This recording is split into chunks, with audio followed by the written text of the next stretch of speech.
কেরো? ও sir, আপনি আইসেন sir, আপনারই অঙ্ক করা দরছিলাম স্যার। তো স্যার আপনি একটা অঙ্ক দেওয়ার কথা বলছিলেন, অঙ্কটা দেন তো।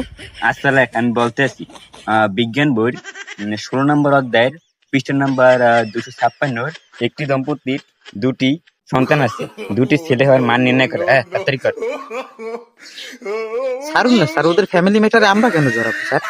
এই তোরা বইতে দেওয়া ছিল, তাড়াতাড়ি কর।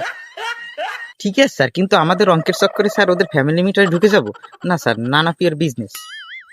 এই মুখে মুখে কথা, যা বলছি তাই করো, দুটি ছেলের মান নির্ণয় করো। স্যার দুটো তো অলরেডি আছে, আরো দুটো ছেলে করতে হবে। আরে তুমি বুঝো না, দুটো সন্তান আছে, দুটো ছেলের সম্ভাবনা মান নির্ণয় করো। স্যার ওদের বাচ্চা ওরা জান না, না ছেলে না মেয়ে, আমাদের বলে দিতে হবে? কি ধরনের অঙ্ক স্যার এটা? এই তুই অঙ্ক করবি নাকি মার খাবি? স্যার এরকম অঙ্ক করা তো অপরাধ। আরে কি অপরাধ এটা? স্যার এভাবে লিঙ্গ নির্ধারণ করা এটা তো অপরাধ স্যার, এটা তো আমাদের দেশে আইনগত অপরাধ স্যার।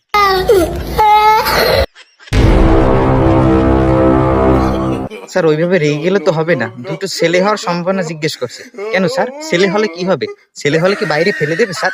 জীবনেও না। ছেলে শক্তি জিন্দাবাদ, ছেলে শক্তি জিন্দাবাদ। আমরা এই অঙ্ক জীবনেও করবো না স্যার।